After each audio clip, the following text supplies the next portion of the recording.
Good afternoon, everyone. Thank you for coming. This is the GW Institute for Korean Studies, or GWIC's inaugural Jaipil lecture series for this academic year. So welcome to that. This is our oldest lecture series here at GWIC's and is in honor of one of our GW alums who started out the deep connection between Korea and GW. The purpose of this lecture series is to present groundbreaking research. And so as director of GWIC's, it's my great honor to welcome my colleague, Immanuel Kim, who's a core faculty member of GWIC's, and presenting his brand new book, Rebranding North Korea, about which you'll hear more, which is groundbreaking. In order to moderate today's talk, I invited our Korea Foundation postdoc who was at GWIC's last year, Peter Moody. Dr. Peter Moody is a historian of modern Korea and a professorial lecturer here at GW. And his research, the reason why I invited him to moderate today's talk, is about industrialization, mass media, and cultural politics on the Korean Peninsula, with an especial focus on North Korea. So we really have like two experts at the table here to present groundbreaking research. So anyway, please join me in welcoming Dr. Peter Moody and Dr. Immanuel Kim. All right, so good afternoon, everyone. It's a pleasure to help facilitate the day that is part of our Jaipil lecture series. It is my pleasure to introduce Dr. Immanuel Kim, a specialist in North Korean literature and cinema. His research examines the development of North Korean literature from the 1960s to today, with a particular focus on representations of women, sexuality, and memory. His first book, Rewriting Revolution, Women, Sexuality, and Memory in North Korean Fiction, which I remember reading as a graduate student, explores the complex literary culture that has shaped North Korean society. His second book tackles a topic that one doesn't typically think about when discussing North Korea, and that's comedy films and comedians. And that work is called Lapping North Koreans, Culture of the Film Industry. It analyzes how humor has been an integral part of everyday life in the DPRK, while revealing the agency of laughter beyond ostensible propaganda. Dr. Kim has also translated the Korean novel Friend by Paik Nam-young, which in my understanding was informed by a rare opportunity to speak with the novelist himself. And his latest work, which he will discuss today, is titled Rebranding North Korea, Changes in Consumer Culture and Visual Media. It was just released this summer, and it examines how North Korea under Kim Jong-un has modernized its urban development, social amenities, and visual media, teaching citizens the language of consumerism. So from digitally enhanced filmmaking and drone cinematography to transformed cityscapes and gentrified living conditions, Dr. Kim highlights how the DPRK is shifting from a politics-centered society under Kim Jong-il to a consumer-centric society today under Kim Jong-un, which signals efforts to rebrand North Korea and modernize its economy. And today's discussion, I think, is particularly timely as it examines how North Korea is changing from the inside in terms of its consumer culture and visual media. At the same time, it is reorienting its foreign relations. So please join me in welcoming Dr. Immanuel Kim. Yes, thank you. Thank you, Peter. And it's a pleasure for me to speak here at the Jaipil lecture series hosted by GWIC's. And I want to thank our great leader, Celeste Arrington, who has invited me to this talk.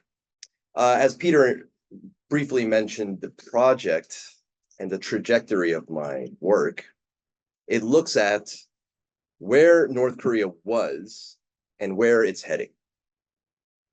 And we typically know North Korea as a very politically centric country with tons of propaganda. But what is happening today? And that's sort of the question I want to answer.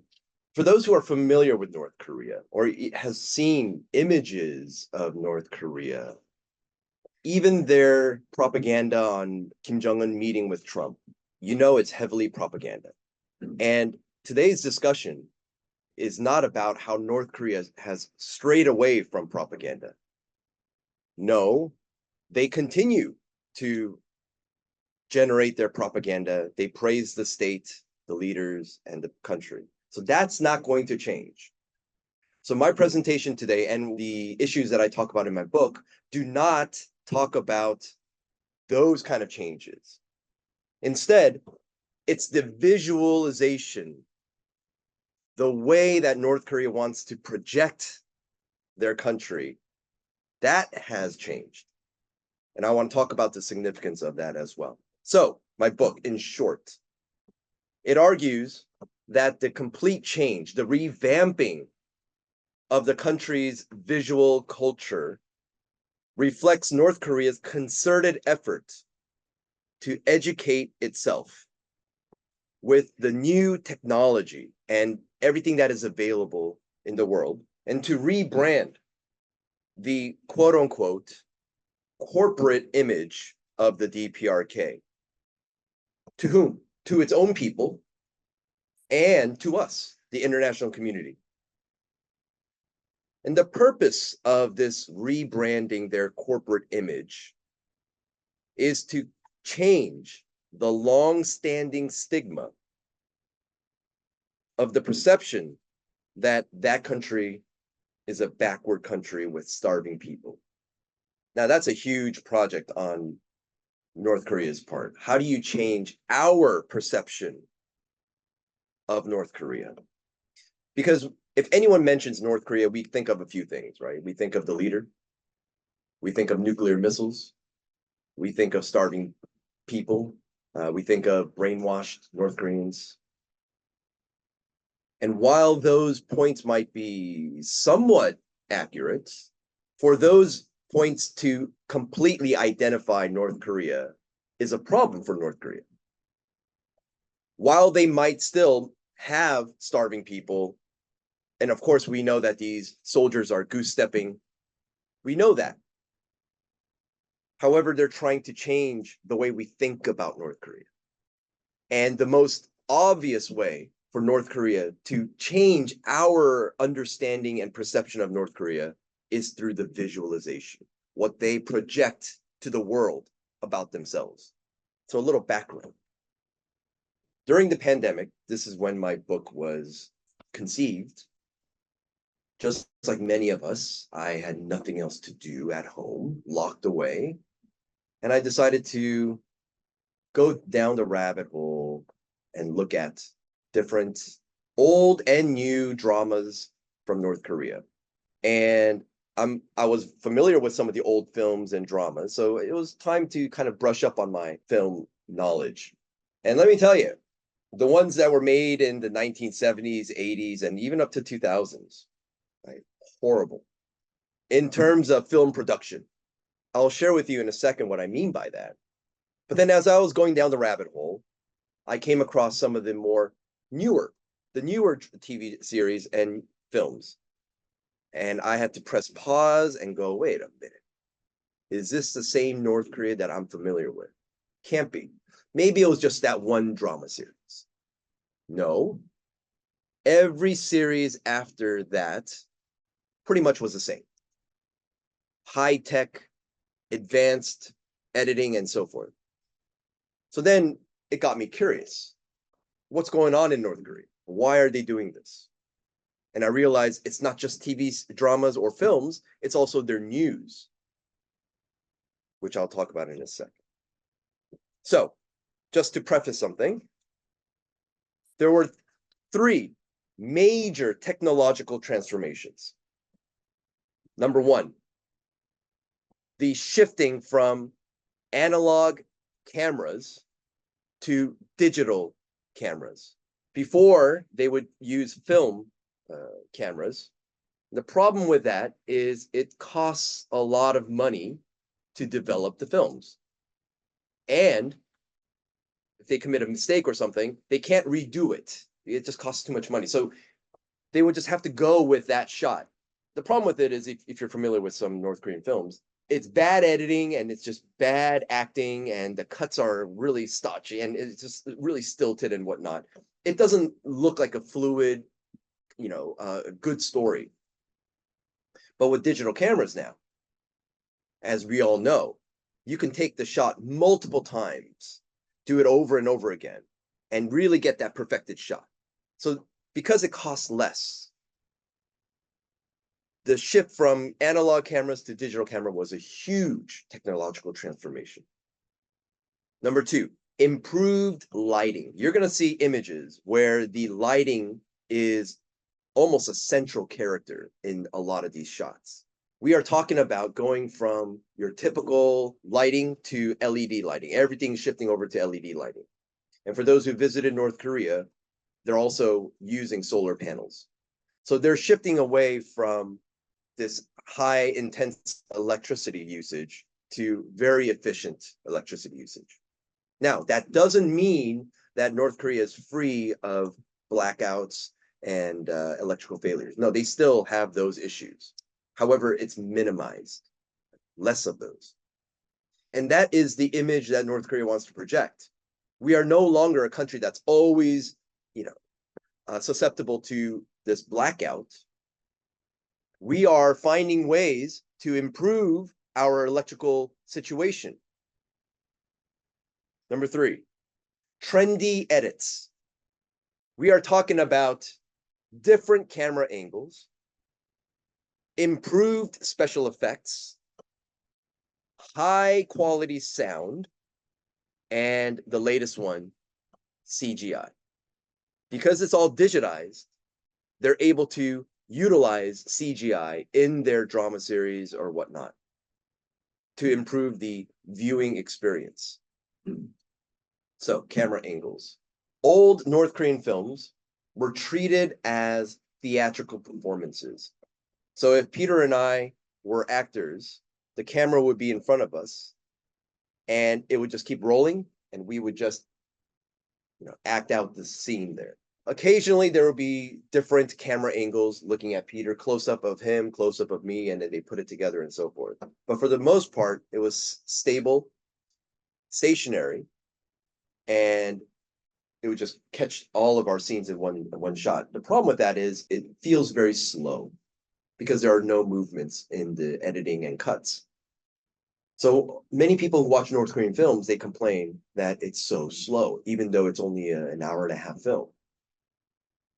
However, with different camera angles, I mean, we're talking about all kinds, the whip panning, high angle shots, low angle, close up, over the shoulder shots. It keeps us engaged in the film. And that's the important thing about North Korean films.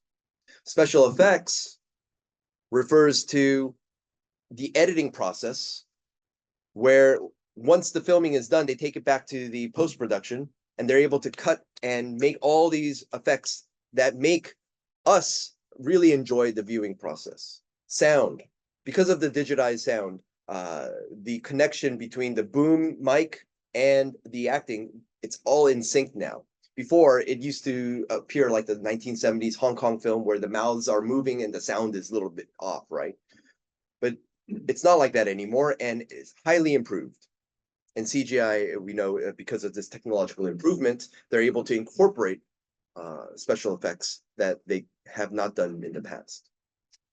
So I want to look at three major areas where this kind of transformation is visible. Number one, apartments and other consumer sites. Kim Jong-un, in the past, I would say 10 years or so, since 2012, so about 13 years, he's been committed to transforming Pyongyang with very trendy, high-class luxury apartments, which I'll show you in a second.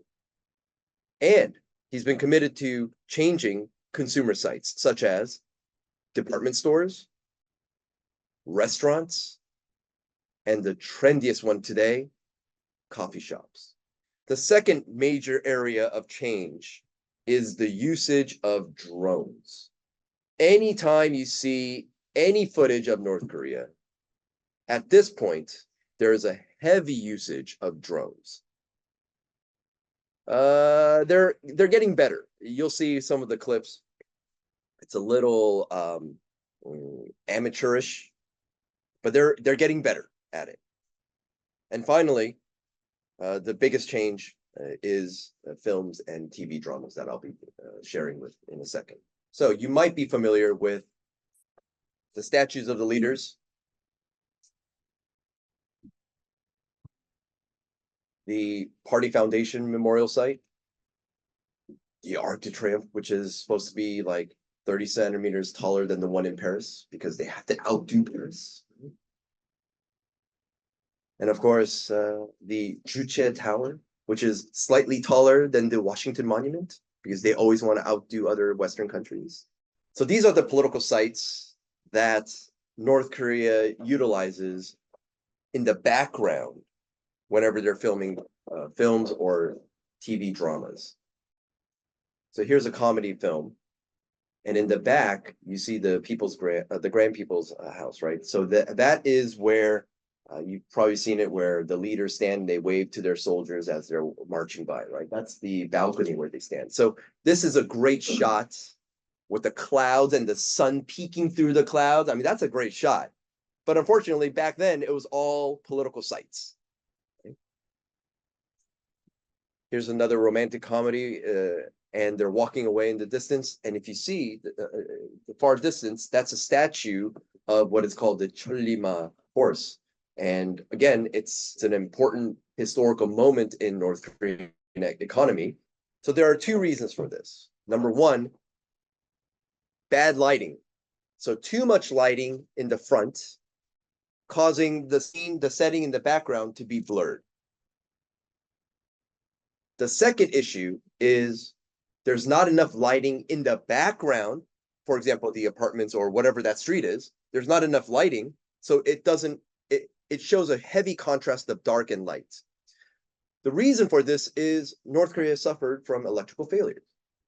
So they couldn't light their streets at night on a regular basis.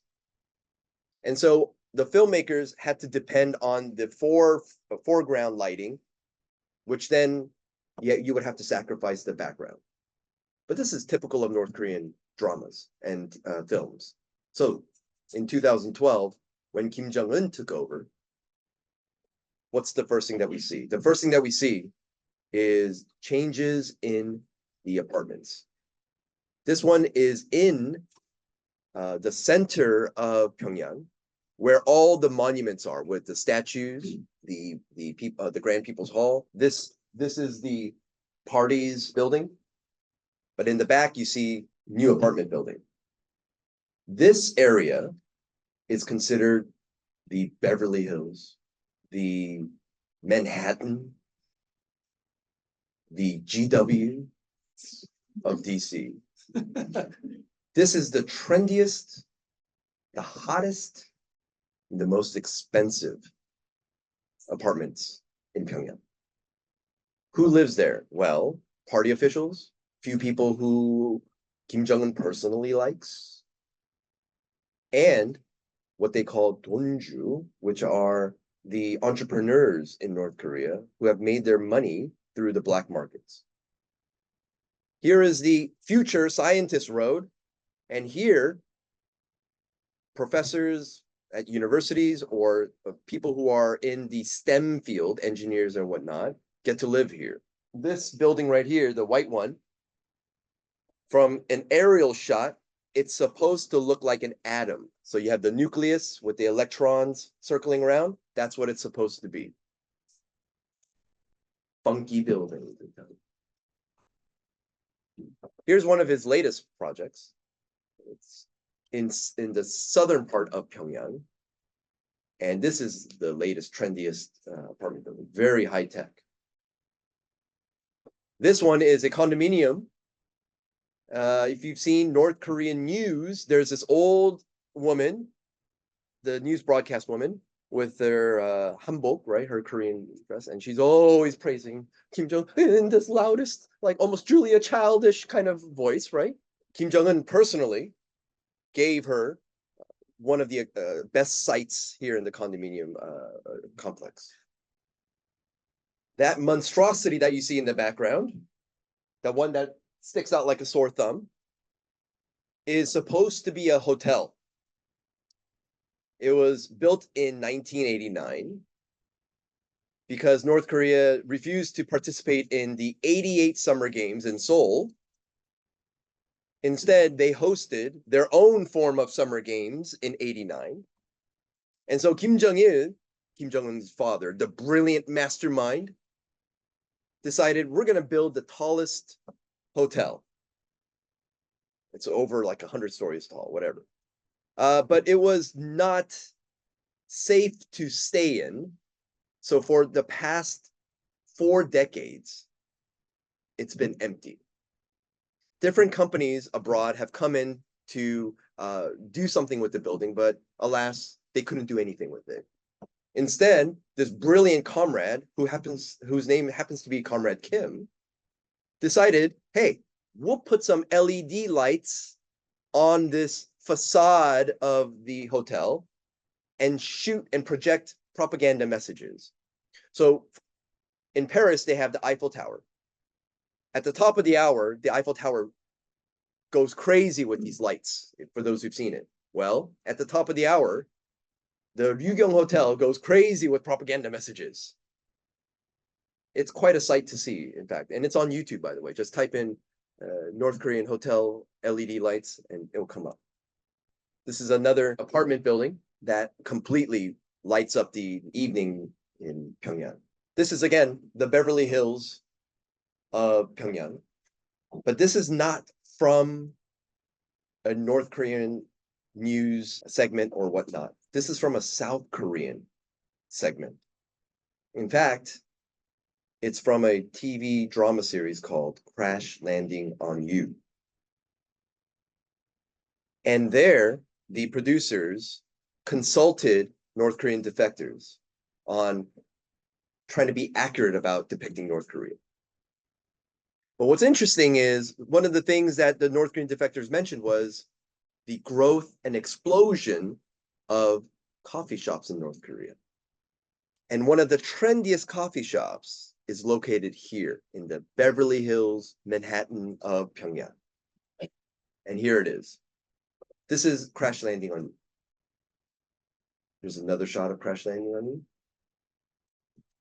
Here's a menu from the Crash Landing on You. Again, showing this trendy explosion of North Korean coffee shops. Another drama series opens with the main character. And what do you see in the background? It's Pyongyang's amusement park. And previously, this night scene, you would not be able to identify what's in the background. But because of the better lighting, improved lighting, and better overall setting of the filmmaking, you can see what's happening in the forefront and in the background. And here is another scene of a father and his daughter-in-law walking down the street, and you could actually see the background.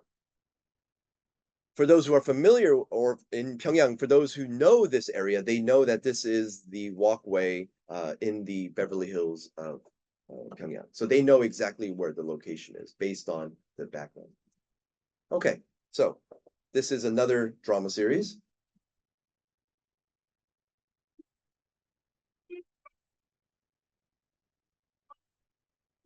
Okay, right here. So this is the intersection of that Beverly Hills in Pyongyang. Okay.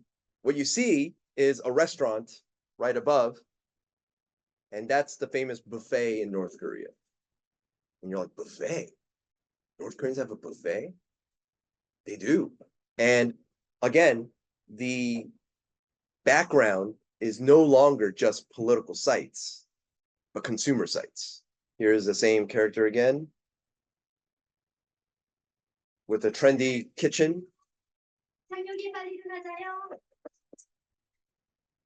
With Hello Kitty in the background. God knows why North Koreans are obsessed with Hello Kitty. So again, it's showing this new kind of consumerism, new consumer culture. Here's another trendy apartment.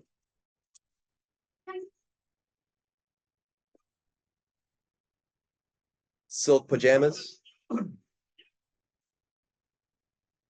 with stereo sofas on the side, flat screen TV, which you'll see in a second. Flat screen TVs are the biggest thing right now in North Korea. Not only flat screen TVs, but smart TVs.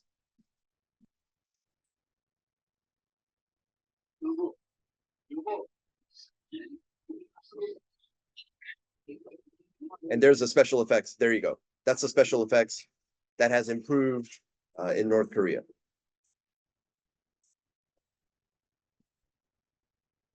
So it's also showing the inside of these trendy apartments. Not only that, it's showing what these North Koreans are, or how these North Koreans are decorating their apartments. Here's another film.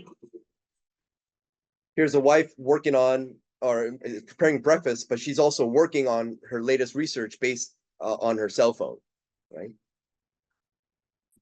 Okay, we can go to the next one. This is one of my favorite films.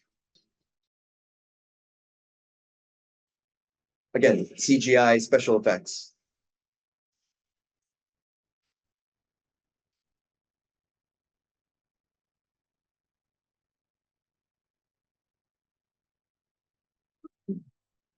Here's the main character.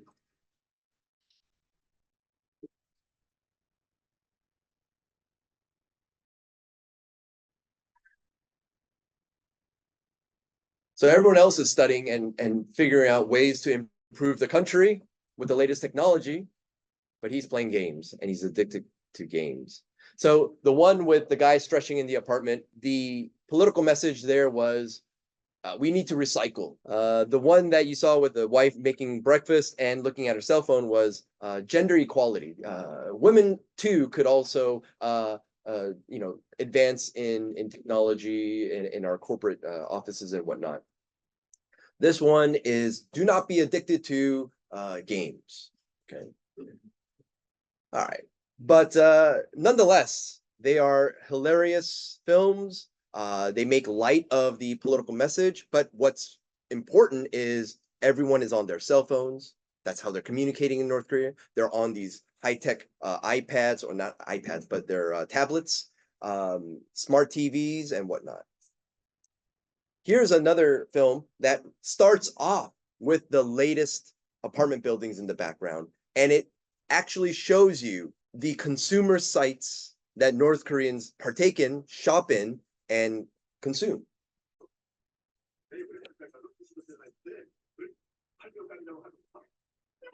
So that's the latest apartment that was built.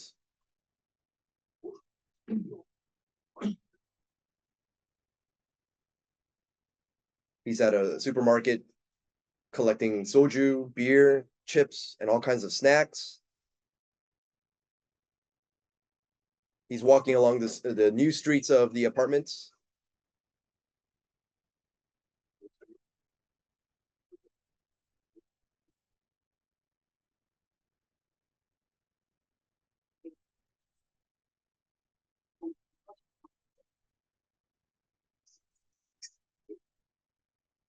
So now it's inside the new apartments.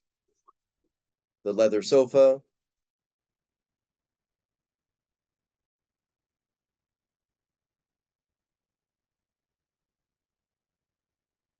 The 60-inch flat screen TV, and so forth. And you'll see special effects in a second here.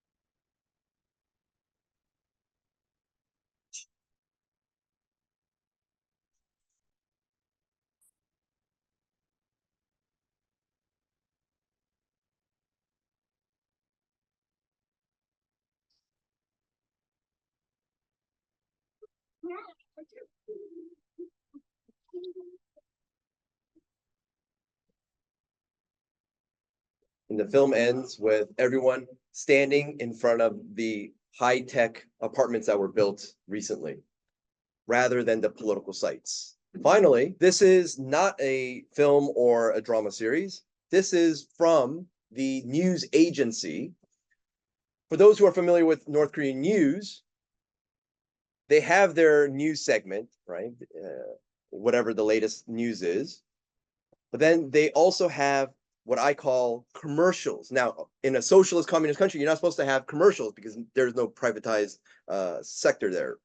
But that's just the way North Korea covers up these private sectors. They invite a reporter out to these different consumer sites. They interview the manager there and talk about the latest, the trendiest clothes, restaurants, coffee shops, and whatnot. This one is also from the news, but it shows the latest apartment buildings.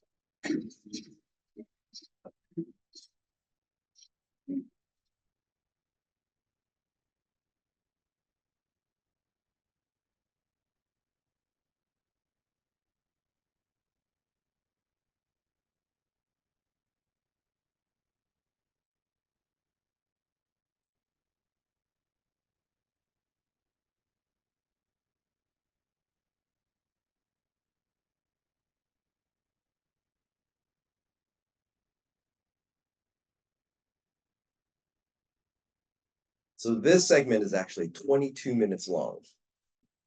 They really want to show their people that we've improved, right? And I just showed you 10 seconds of it. So again, the most evident change and transformation in North Korea is the visual image. Their policies, their attitude toward the United States, their new alliance with China and Russia, as we know. For the most part, those haven't really changed. And of course, their relationship with South Korea hasn't really changed that much. But we could talk about the incremental changes. However, the most evident change is the latest technology. And again, it's presenting to its own people and to the rest of the world that we are no longer this old, backward North Korea that everyone knows us to be. With the new leader, it's a whole new generation in North Korea. All right, thank you for that enlightening, insightful, and truly engaging presentation of your work. And so I wanted to know, well, I've read this work, okay, and I recommend that everyone here do as well. It's a good read, okay, and it's a very quick read as well. But something you emphasize in your work is that, and this is from your work, we have not been seeing North Korea correctly because we have been searching for elements that are similar and familiar to us rather than observing North Korea's style or own style, right? And this, I think, corresponds to the way North Korea wants itself to be represented. They have socialism of our own style, or our style socialism. They use that term, "우리식," or our style, for nearly everything that they produce or publicize.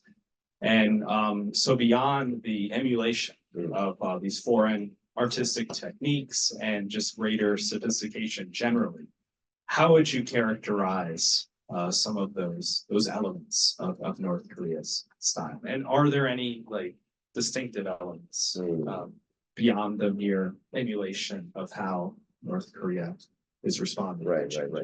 Yeah, it's a good question. It's a tough one because number one, when we say there's change in North Korea, people expect drastic change. But we have to remember, for those who love K-drama, the K-drama that you are all familiar with today, those are recent changes.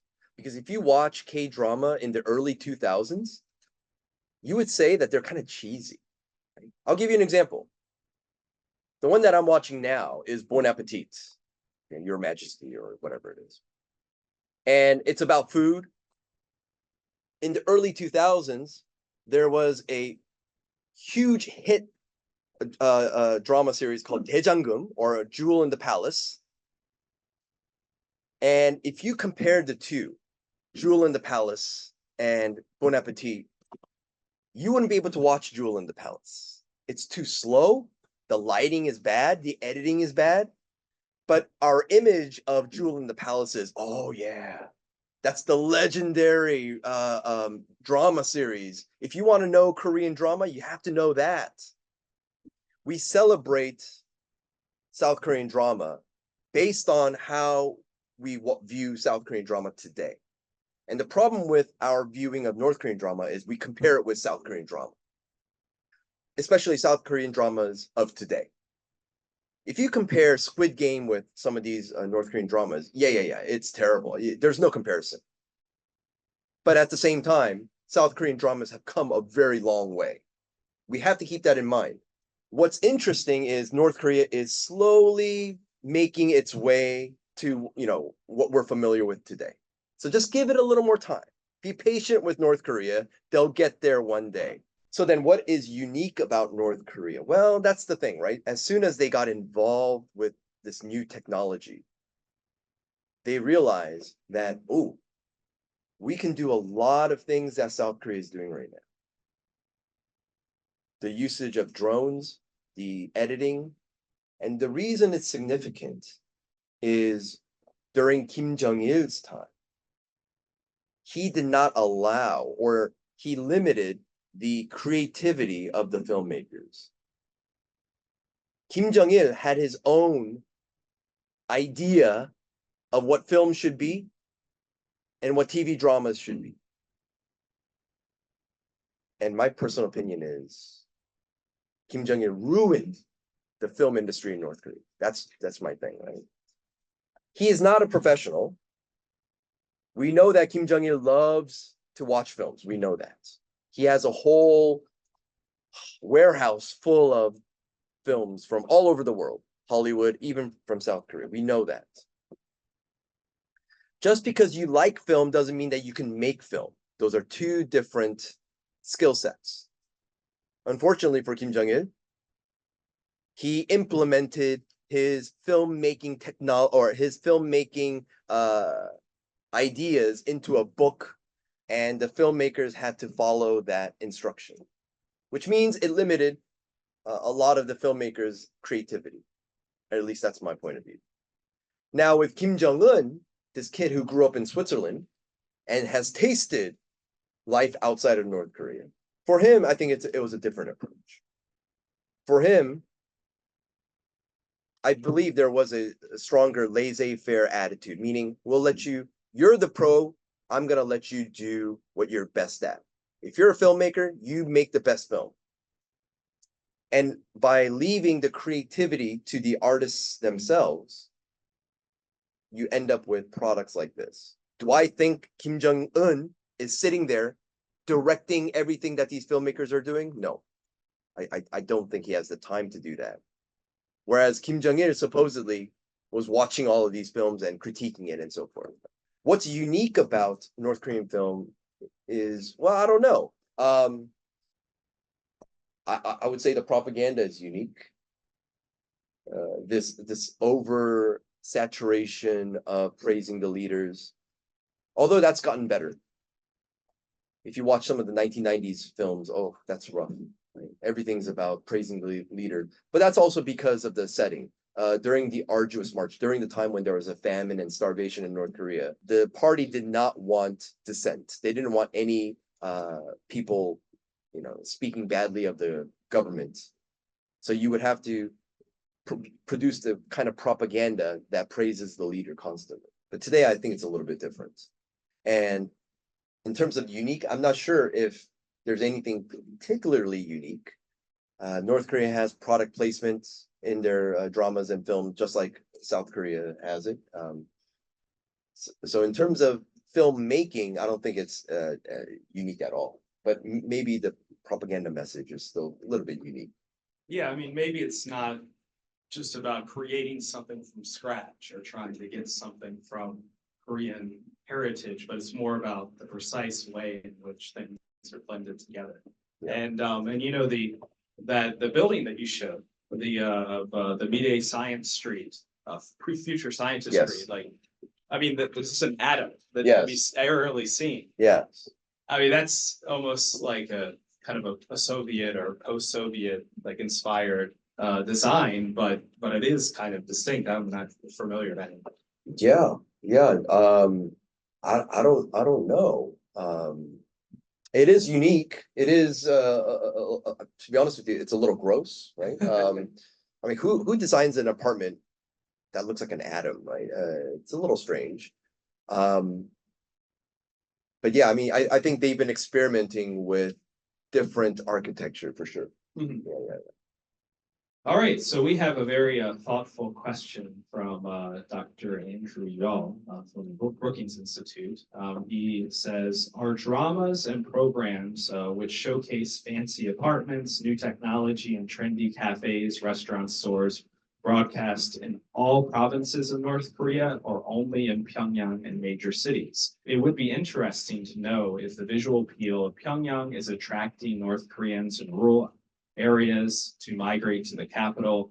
It also serves to undermine the propaganda from South Korea. Yeah, that's a great question. So all of the films, drama series that I was able to watch and analyze in my book were from the central broadcasting television in North Korea. So they're the ones that are propagating it.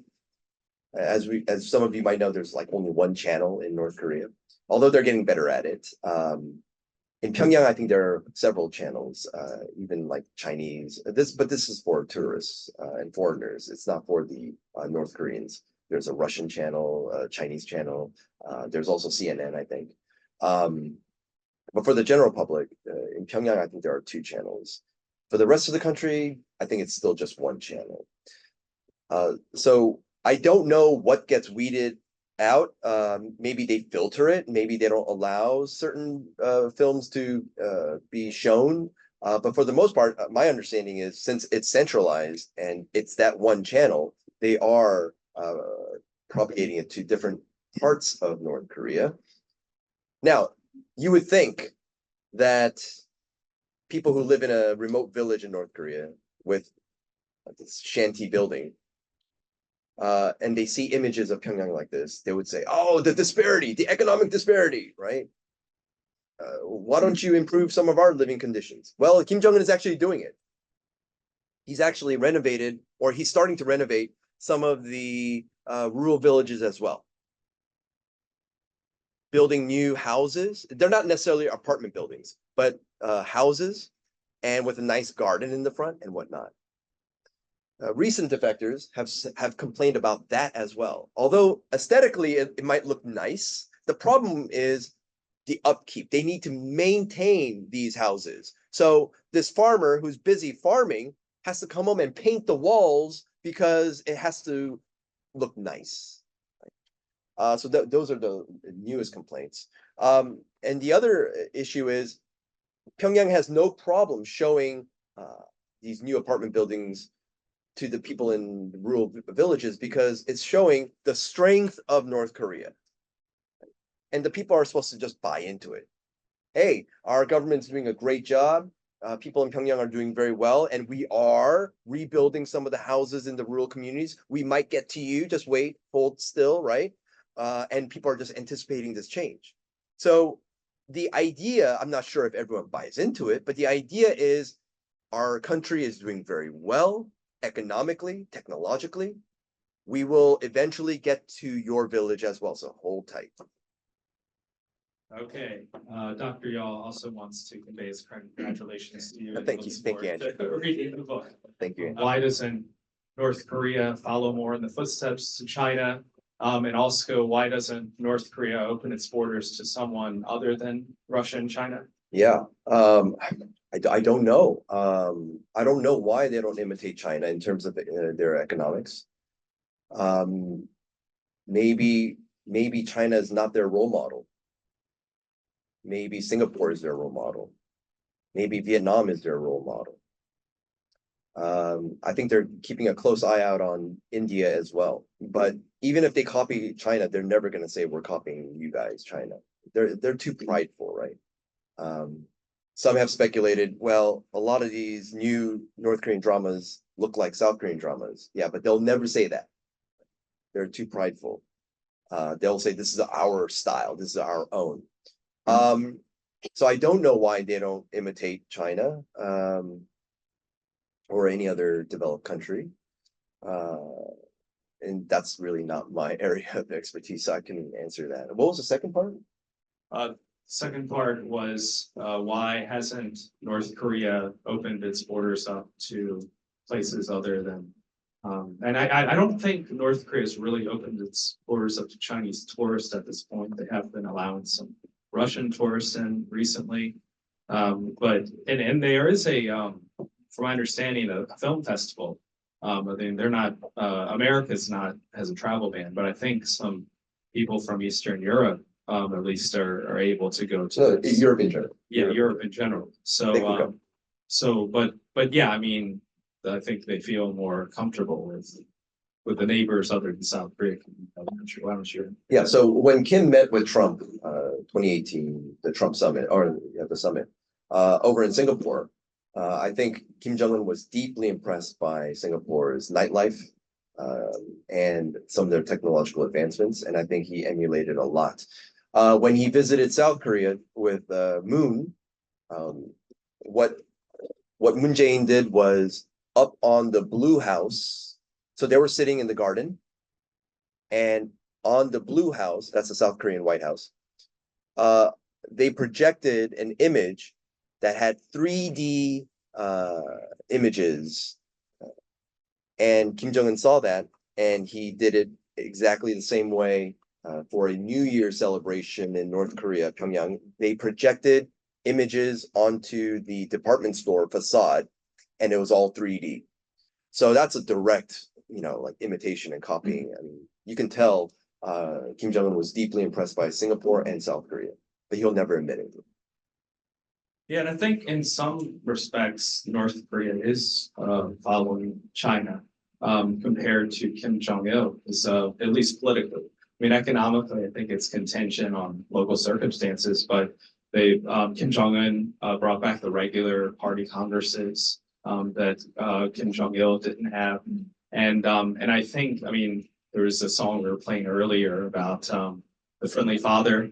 There's a pop song that suddenly went viral on TikTok, but I mean that's neither here or there. But I mean another, but there's also a song like Xi Jinping BP or something like that, like Father Xi Jinping. So there may be some subtle ways in which North Korea is following the footsteps of China, but I mean has its own local particularistic concerns as well.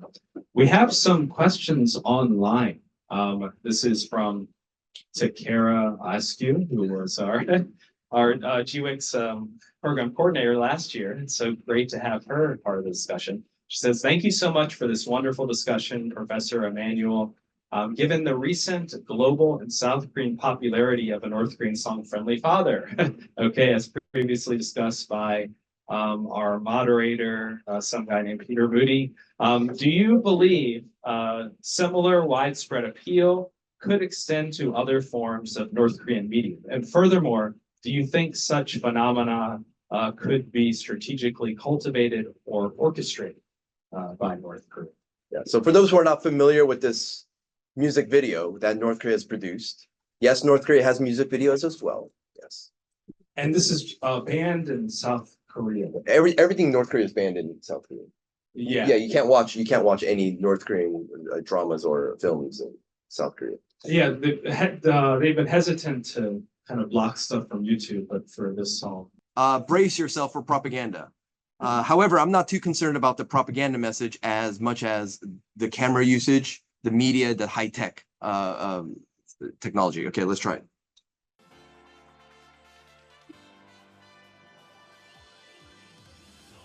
Look at that.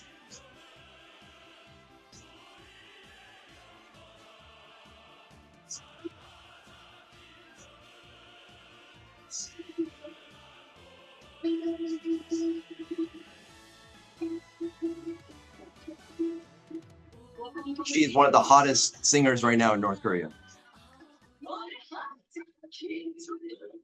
Little creepy.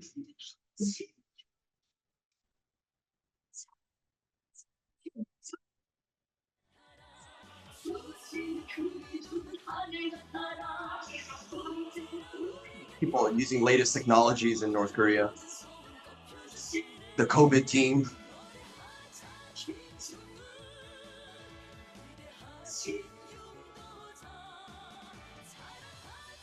The choreography is out of this world. The medical staff.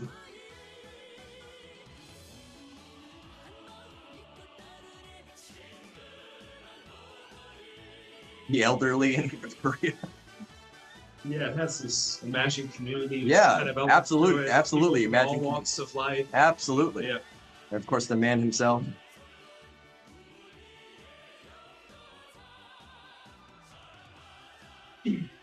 We're coming up on one of my favorite scenes. Those are the new apartments in the back.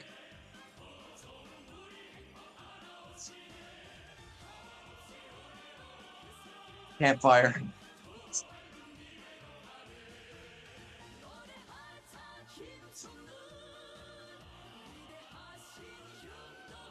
That was a new housing project in North Korea.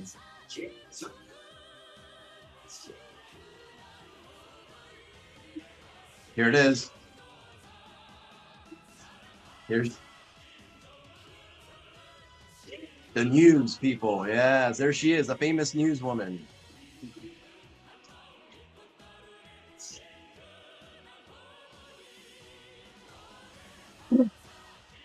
These are overzealous singers, I tell you.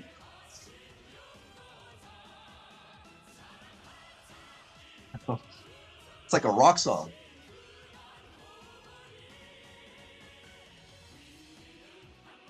So you get the idea. A lot of thumbs up. A lot of thumbs up, yeah. Fist pumping. Fist pumping. A lot of fist pumping. Yeah.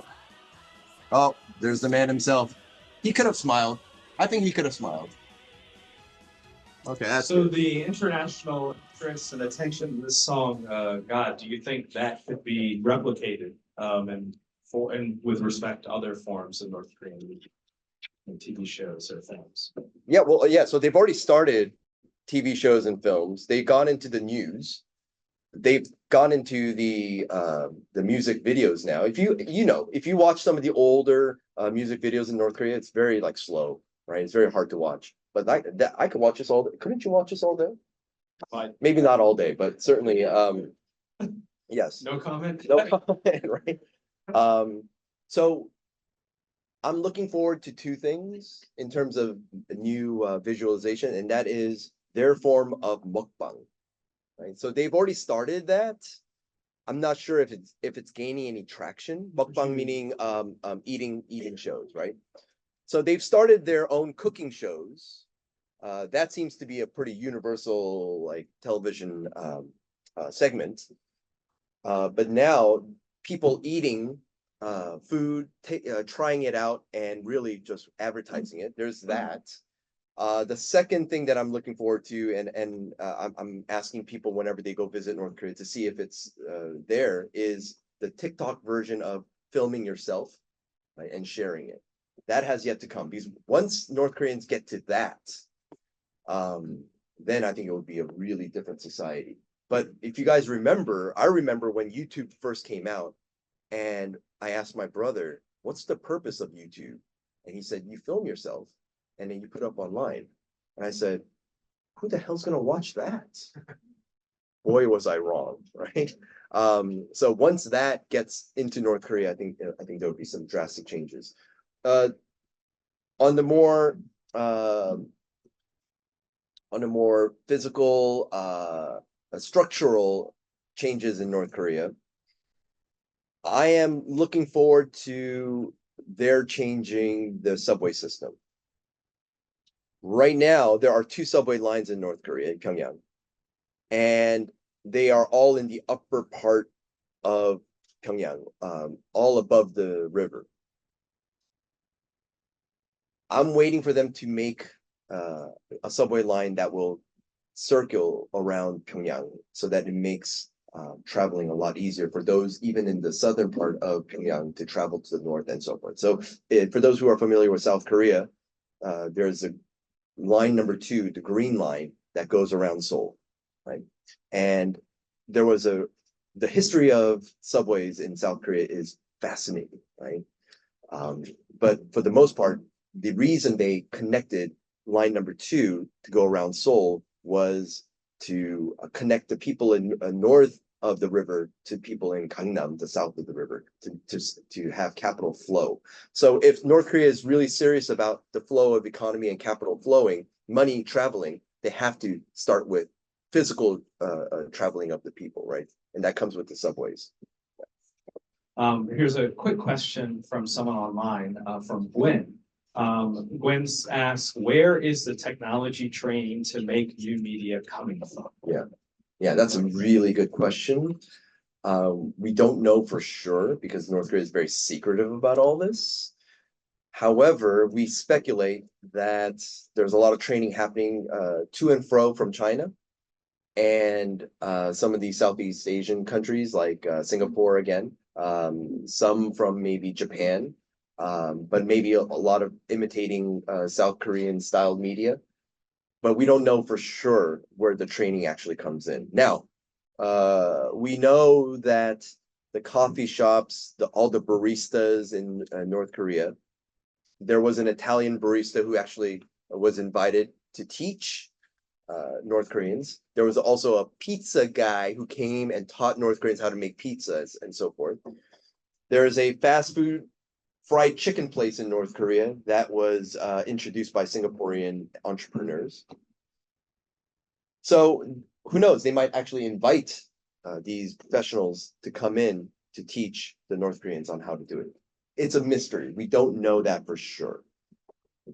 Yeah, I mean, I've noticed that with cultural exchanges, when South Korea comes, they've kind of adopted some of the technological and stylistic aspects of performances. Yeah. So it makes you, I mean, do these kinds of exchanges and like teaching North Koreans how to make pizza, is that something that can push North Korea in a positive direction moving forward, or is it something that may just like strengthen the current system, or is that even important to consider? Yeah, I don't know. I don't think I can answer that question. But I mean, making pizzas, who knows? Well, I guess the idea for me is not so much will there be like a pizza revolution, if that's what you're asking.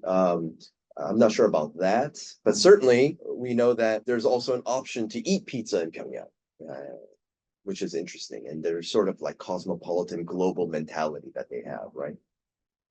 All right, fair answer. Okay, you had a question?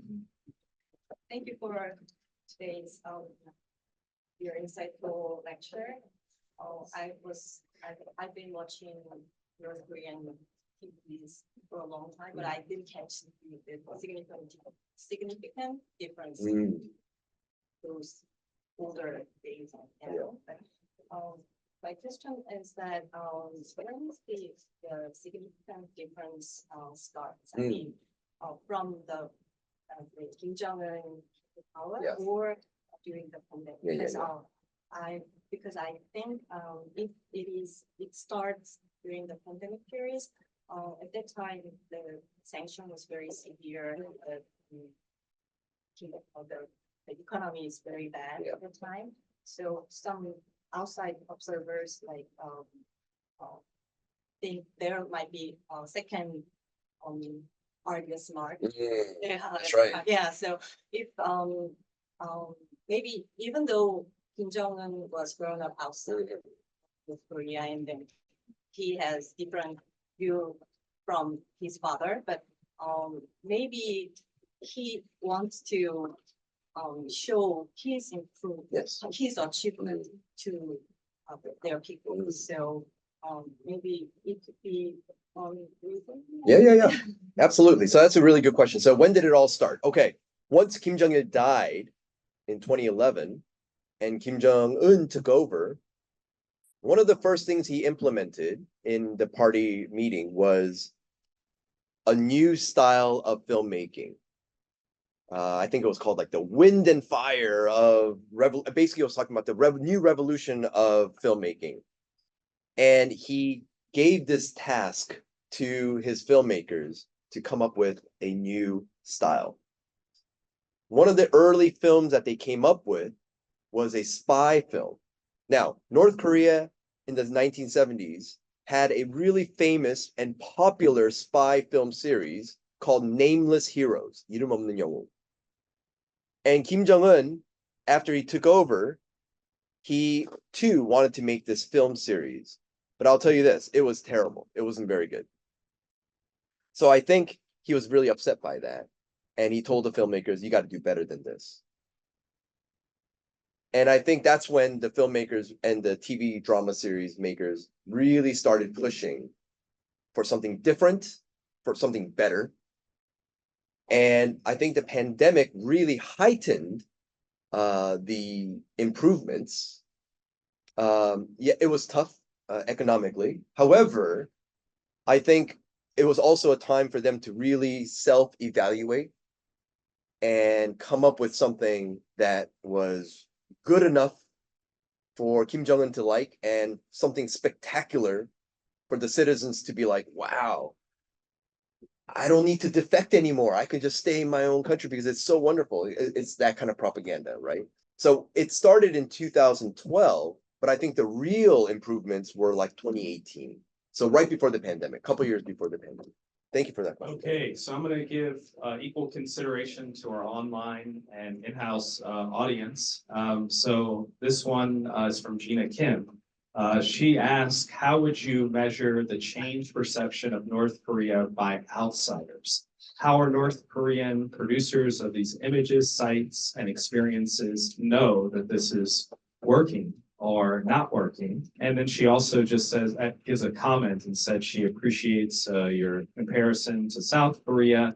After all, outsiders' perception of South Korea in the 1980s is completely different from how South Korea is perceived now in 2025. So she notices some parallels between the way South Korea and North Korea has been interpreted. Wow, these are hard. I mean, without actually interviewing these producers, film producers, it would be very difficult to assess anything within North Korea, whether it's working or not, whether the people in North Korea enjoy this or not. I think they enjoy it. I'll be honest. I think the North Koreans actually do enjoy it. Now, how much would that affect outsiders' view of North Korea? I don't know. I mean, you just saw these images. Unfortunately, I think a lot of the time, outsiders, when they view anything North Korea, they approach North Korean images, films, drama series with already this kind of preconceived notion of what North Korea is. They approach it with this mindset of, oh, okay, let's see how bad the propaganda is. Let's see how much they praise the leaders. Let's see how crazy these citizens are, right? I think because of that perception from outsiders, it really kind of jades the way they view these kind of new changes in North Korea. And they don't see the changes. They just see, oh, here, look at these kids. They're crying and they're loving the leaders. Oh, it's the same thing. I've seen this 20 years ago. Yeah, but the images are completely different from 20 years ago, right? I mean, or at least the way they filmed it is very different. So rather than giving North Korea a chance in that way, they already criticize North Korea because of these preconceived notions that they have about North Korea, unfortunately. But, hopefully you'll be able to identify these differences and changes in North Korea. And who knows, in the next 10 years, it might be really different. Okay, yeah, and I just want to say some South Korean watchers of North Korea have interpreted this as a possibility that Kim Jong-un wants to project a family-friendly kind of image, like a fatherly role of something that you didn't really see Kim Jong-il with his children in public. That's just part of his own image. So I think it's too soon to say myself, but who knows? I'm not predicting the future with that. Okay, we talked about consequences of cultural exchanges with other countries. So here's a question related to that from online. Are the thumbs up related to Trump's use of the thumbs up? Thumbs up in the videos that we saw. No, I don't think so. I don't think so. And it would be scary if it was, but I don't think so. I don't think they were trying to imitate what Trump was doing. No, I'm going to make a strong line on that one. A hard line, hard no. Yes. Okay. Interesting question, though. Okay, we have an unambiguous answer. Okay, very rare for North Korean studies. So, yes, right in the back.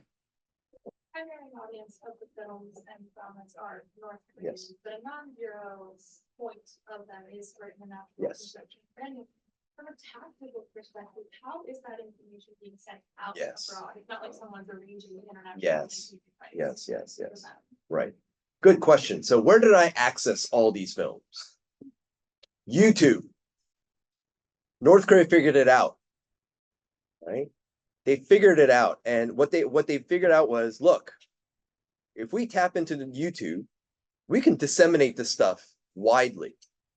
Now, let me preface it with SBS, NBC, and KBS. What KBS or NBC, these are all South Korean broadcasting companies. What they used to do was subscription.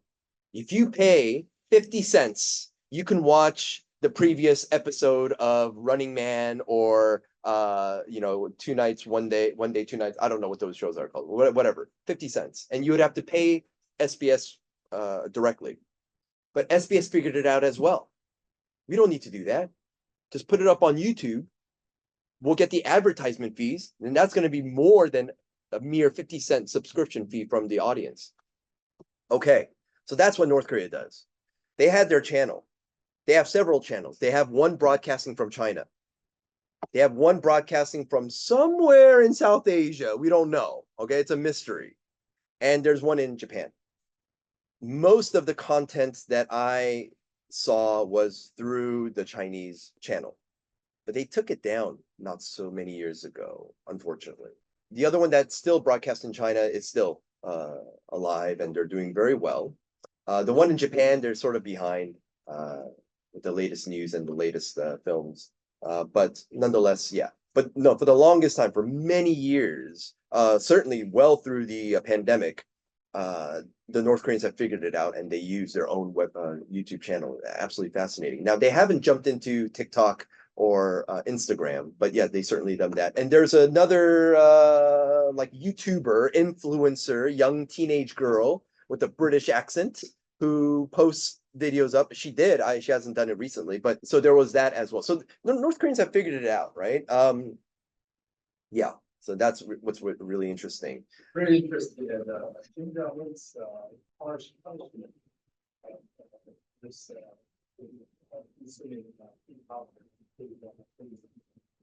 in the past, the regime knew about it, but didn't really care. When it comes to this partially punishment, but I think after COVID goes out, he's going to say to press out all of those no so he has at least two abandoning and all the countries. Those who watch even for those using the words, South Korean words, we learn from watching people. Yeah. And I was wondering if all those changes in today has something to do with journalists and policy. If you want to implement policy, you need both citizen rights. Probably this all the things that we characterize. Carrots, yeah. And whether there's any way, I'm really curious about this. How at least younger generations react.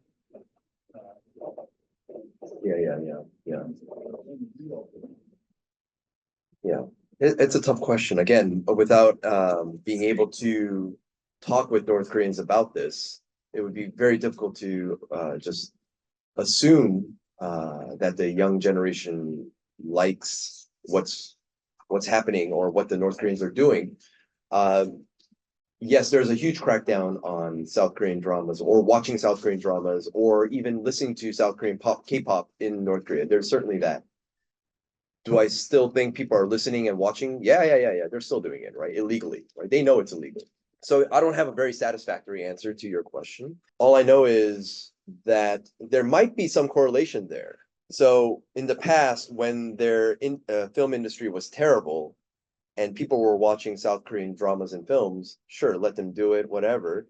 But now that we're almost quite good, not as good, but still pretty good, who knows? Maybe the party doesn't want the North Koreans to compare and contrast North Korean style, today's North Korean and today's South Korean dramas, because South Korean dramas is just getting better every time. Maybe they don't want a stark contrast. I don't know. I can't really answer that question. Yeah, I'm sorry.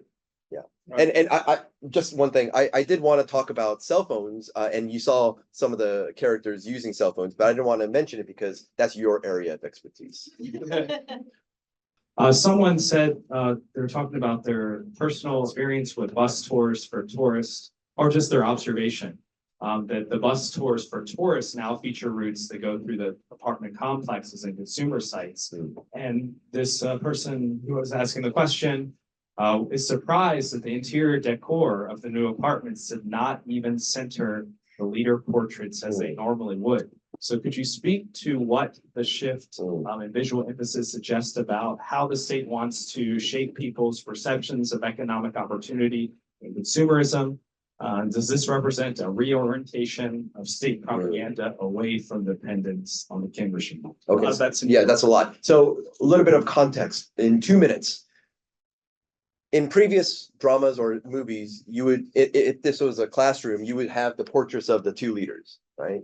Because it's supposed to be in every room, right? So most people understand North Korea that way. But lately, a lot of the shows do not show the portraits of the leaders. And some have asked, is it because it's not required to show anymore? What's happening? Is that a huge transformation? I will say that is a transformation. That is a shift. However, I think it would be too dangerous to assume that that is a major transformation. Like, oh, the leaders are no longer relevant. I think that's a very dangerous assumption. I think the portrait, the not showing the portraits is that kind of shift from the political centric mindset to the consumer centric, because you get to see other consumer items in the apartments. However, I think the portraits are still there, right? And I think we should assume that, right? We shouldn't jump to that conclusion, oh, North Korea has done away with the portraits. No, I think it's still going to be there. In fact, I think it's going to be replaced with Kim Jong-un's portrait soon, right? So if they haven't done so already. So I wouldn't be shocked if Kim Jong-un's face becomes the new portrait of North Korea. I would like to thank our team at the George Washington Institute for Korean Studies for helping make this event possible. And of course, to all of you for joining us and contributing to this discussion. Thank you so much for your thoughtful and sometimes provocative questions. We hope to see you at future events. Thank you again for joining us. Yay.